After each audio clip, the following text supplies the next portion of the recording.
नमस्कार साथियों।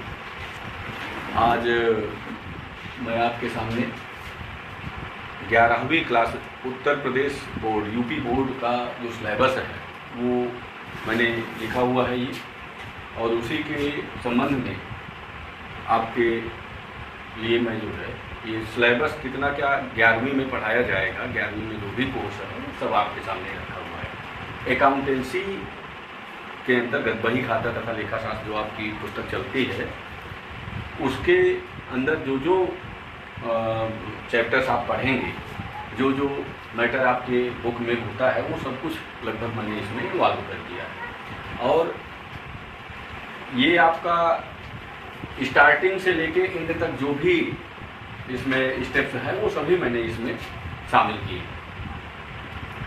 तो यहाँ पे एक बात जरूर ध्यान देना है कि ये मैंने पूरे कॉमर्स का नहीं लिया है, बल्कि ओनली अकाउंटेंसी का सिलेबस है।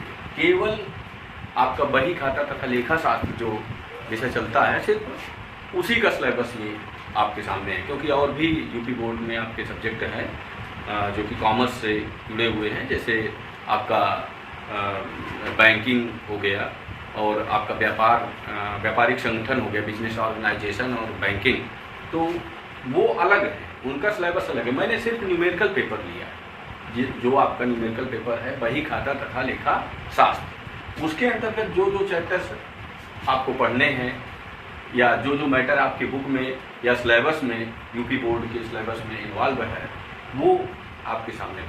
अब उसमें देखिए, सबसे पहला स्टेप हमें जो इसमें अध्ययन करना है और जो कि आपके इस विषय के संबंध में, जैसा कि कॉमर्स आप लोग विषय से ही परिचित हैं, इसका भाव ही हिंदी में वाणिज्य है।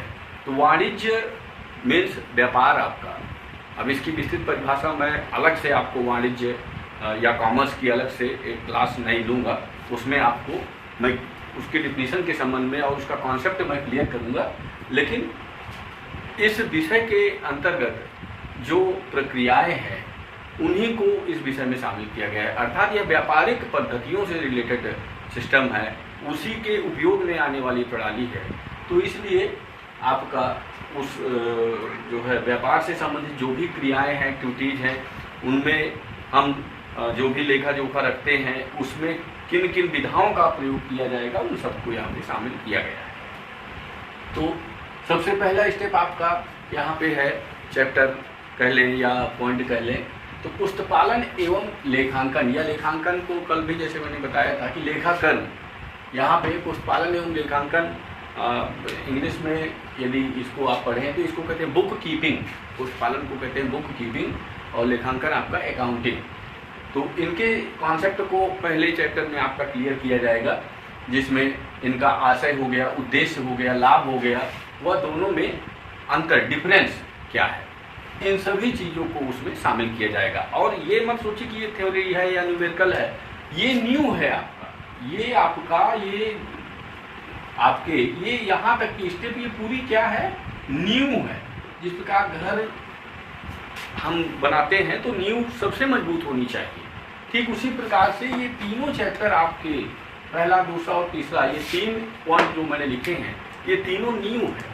तो जितनी मजबूत आप नींव करेंगे उतना मजबूत आपका ऊपर का पोर्शन यानी घर बनेगा। उसी प्रकार से जितना मजबूत आप इन तीनों चैप्टर्स को करते हैं या तीनों पॉइंट को करते हैं, उतना आगे का ये जो घर आगे आपके ये जो चैप्टर्स हैं इन्हीं की मजबूती पर निर्भर करते हैं।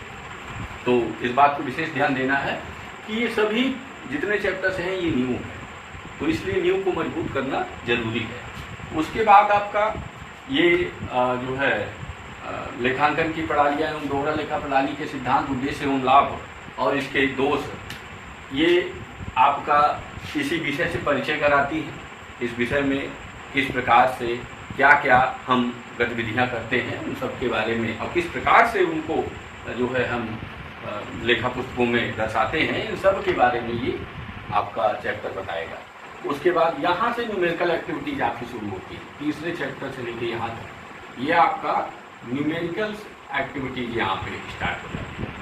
न्यूमेरिकल यहाँ से आपके स्टार्ट हो जाते हैं तो चैप्टर नंबर 3, 4, 5, 6, 7, ये जो 7 पॉइंट, अब इन 7 में मैंने जैसे तीसरे नंबर पे आप ध्यान दें तो जर्नल, लेजर, ये तलपट ये तीनों ही न्यूमेरिकल पॉइंट हैं।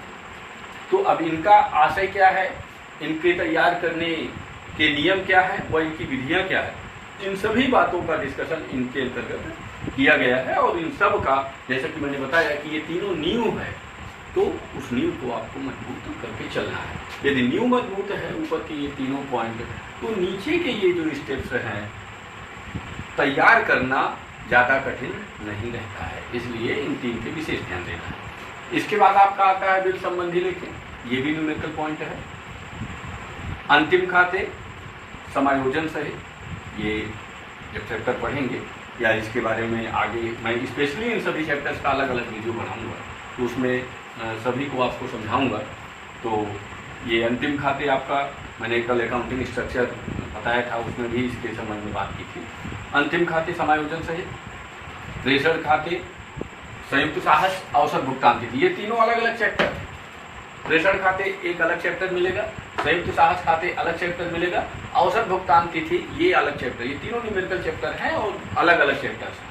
लेकिन जगह की शॉर्टेज होने के कारण मैंने इकट्ठा एक साथ कर दिया, लेकिन है ये तीनों न्यूमेरिकल। और सबसे लास्ट में आपका आता है भारतीय बही खाता प्रणाली, तो ये भी आपका न्यूमेरिकल। तो यहाँ तीसरे पॉइंट से लेकर 7वें तक ये सभी आपके न्यूमेरिकल हैं। और इसमें मैंने एक एक पॉइंट में 2-2, 3-3 चैप्टर्स को इंक्लूड किया है।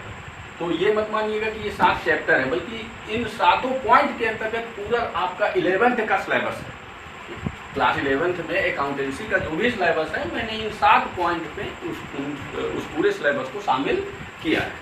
तो ये आपका पूरा सिलेबस है और इसी सिलेबस को आपको ध्यान में रखकर पढ़ाई करना है। अच्छा, दूसरी चीज़ ये है कि ये सिलेबस है, सिर्फ इस उद्देश्य से नहीं आपको पढ़ना कि सिर्फ 11th पास करके आप निकल जाए बस पर्याप्त है, ऐसा नहीं है। जिस प्रकार से मैंने कहा कि ये चैप्टर से न्यू है, उसी प्रकार से 11वीं आप जो पढ़ेंगे वो आपका 12वीं और आगे की जो लाइन जाएगी उसके लिए ये सभी चैप्टर से न्यू है, न्यू का ही काम करेगी। इसलिए इन सभी को बड़े ध्यानपूर्वक, ये मत सोच के चलिए कि आपका ये बोर्ड में नहीं आना। अरे बोर्ड में नहीं आएगा, लेकिन आगे के जो चैप्टर्स आपको मिलेंगे, तो यदि ये नहीं आते हैं तो आगे भी आप कुछ नहीं जान पाएंगे। इसलिए इन सभी चैप्टर्स को भली भांति आपको तैयार करना ही पड़ेगा। ये आप जो है ध्यान में रखकर चलिए। तो ये सभी चैप्टर्स आपके बेहद महत्वपूर्ण चैप्टर्स हैं और इन सभी को ध्यान में रख के चलना है और इनको आपको बड़ी सावधानी और गंभीरता पूर्वक पढ़ना है, तैयार करना है, ताकि 12वीं और आगे की जो आपकी कॉमर्स विषय से जो तमाम लाइनें हैं वो आगे आपको क्लियर करने में ज़्यादा दिक्कत ना आए, क्योंकि ये न्यू है। मैं बार बार इस बात को दर्शा रहा हूँ। तो ठीक है दोस्तों, ये आज का मेरा इतना ही सजेशन है आपके लिए। शेष आगे मैं अगले वीडियो में। धन्यवाद, नमस्कार।